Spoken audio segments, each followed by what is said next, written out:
एक गांव में एक बहुत बड़ा घर था। उस घर में आत्माओं का वास था, इसलिए उस घर में न कोई रहता था। उस गांव में एक सेठ रहने आता है। अरे सरपंच जी, कोई बढ़िया घर हो तो बताना, मैं ले लूं। अरे वाह वाह, ये तो अच्छा मुर्गा फंसा है। इसको वो भूतों वाला घर ही दिखा देता हूँ। ये तो यहाँ नया है, इसे क्या पता इस घर की कहानी के बारे में। हाँ भाई, क्यों नहीं।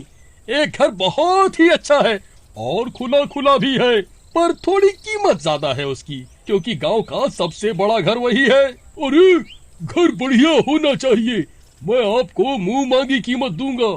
सरपंच उसे वही भूतिया घर दिखाने चल देता है। ये देखो भाई, यही है वो घर। सेठ उस घर के अंदर जाकर देखता है और उसे वो घर बहुत ही पसंद आता है और वो सरपंच को मुंह मांगी कीमत देकर उसे खरीद लेता है। आधी रात होते ही डरावनी डरावनी आवाजें आने लगती हैं और सेठ और उसकी पत्नी डर के मारे उठ जाते हैं। अजी, कौन है? कौन है? कौन है? अजी, मुझे बहुत डर लग रहा है। अरे कुछ नहीं है, बाहर बारिश का मौसम बना हुआ है, इसलिए हवाएं चल रही हैं, और कुछ नहीं। नहीं, कौन हो तुम? अजी देखिए, वो पंखे से किसी की लाश लटक रही है। अरे मुझे तो कुछ नहीं नजर आ रहा। सो जाओ, नया घर है तो तुम्हें वहम हो रहा है। इतना बोलकर सेठ सो जाता है, लेकिन विमला को सारी रात नींद नहीं आती और वो डरी सहमी बैठी रहती है। अगली सुबह। अरे बहन जी नमस्ते, आप कल ही यहाँ रहने आए हो ना? आप तो बड़े बहादुर निकले जो ये घर खरीद लिया। क्यों? आप ऐसा क्यों कह रही हैं?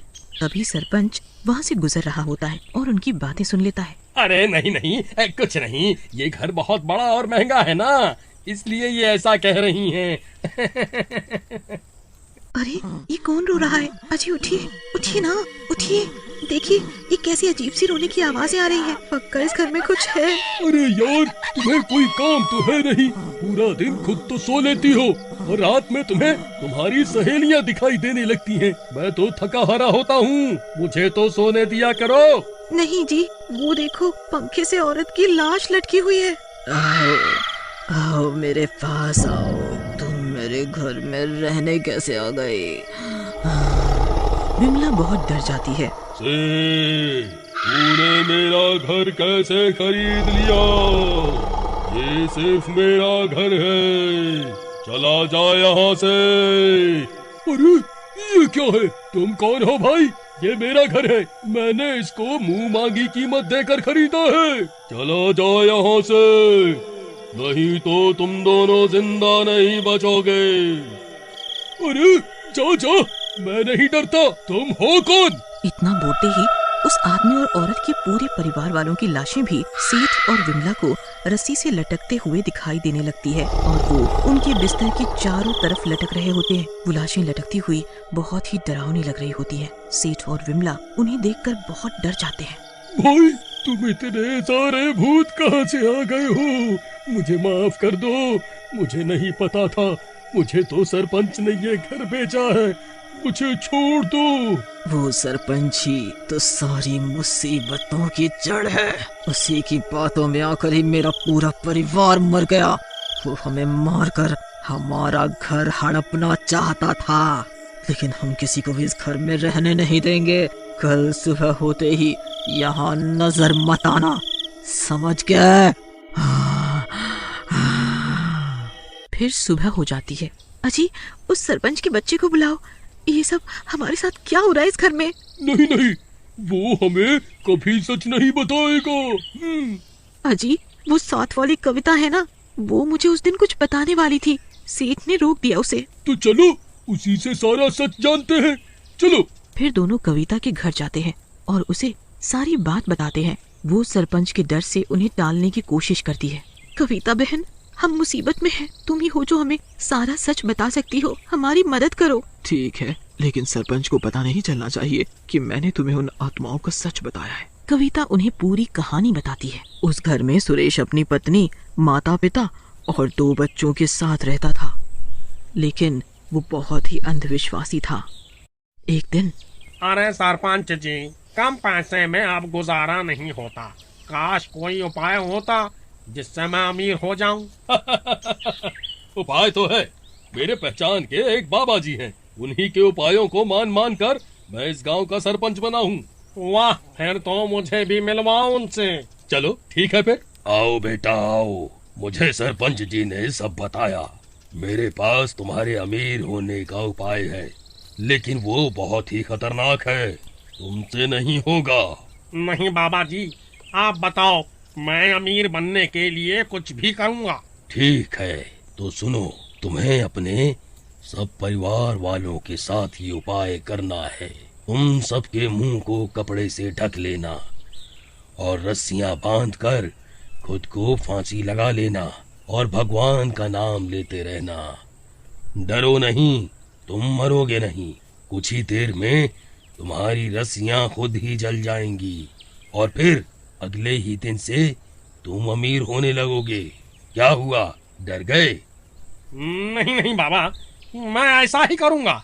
अगले दिन बाबा सरपंच सुरेश के घर आते हैं और सुरेश बाबा के बताए हुए उपाय के अनुसार ही काम करता है और सब खुद को ही फांसी लगा लेते हैं। फांसी लगते ही सब 6 के 6 परिवार वाले तड़प तड़प कर मर जाते हैं। ये है पूरा सच। तभी से उन 6 के 6 परिवार वालों की आत्मा उस घर में रहती है और उनके मरने के बाद सरपंच ने और उस बाबा ने उनके घर पे कब्जा कर लिया था।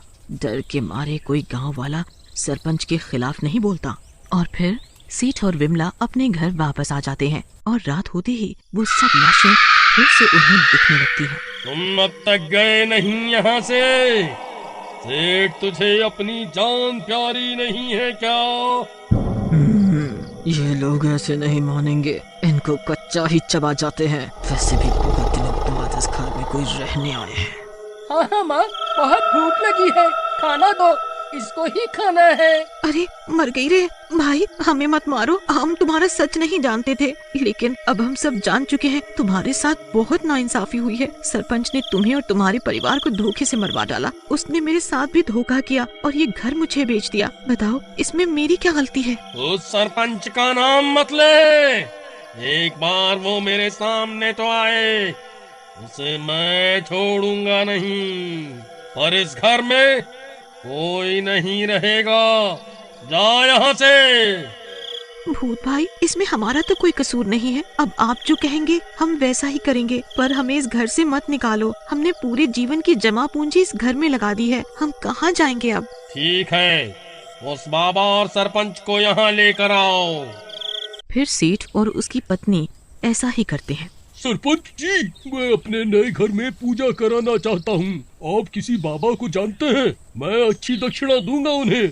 और उनके घर में आते ही डरावनी आवाजें आने लगती हैं और सुरेश और उसका पूरा परिवार भूत बना हुआ बाबा के सामने प्रकट हो जाता है और बाबा और सरपंच को चारों ओर से घेर लेता है। बाबा, पहचाना? सुरेश बाबा की गर्दन पकड़ लेता है और हवा में उठा लेता है। अरे मर गया रे, अरे छोड़ दे मुझे। इस सरपंच ने ये प्लान बनाया था, झूठा बाबा बनाया था मुझे। मैं कोई बाबा नहीं हूँ। अरे बुड्ढे, क्यों झूठ बोल रहा है मरने के टाइम पे? नहीं, मैंने कुछ नहीं किया सुरेश, मुझे माफ कर दो। अब तुम दोनों नहीं बचोगे। फिर सुरेश का भूत बाबा और सरपंच को गर्दन से उठाकर जमीन पर पटक देते हैं और उन्हें मार देते हैं। सुरेश भूत जी, हमें मत मारना, हमने कुछ नहीं किया। नहीं, डरो मत, तुमने तो मेरी मदद की है। तुम इसी घर में आराम से रहना। मेरा परिवार मेरे लालच और अंधविश्वास की वजह से मारा गया, पर अब इन दोनों दुष्टों को मारकर हम भी मुक्त हो गए। इतना बोलकर सुरेश के परिवार को मुक्ति मिल जाती है और सेठ और विमला खुशी खुशी उस घर में रहने लगते हैं। अभी डाउनलोड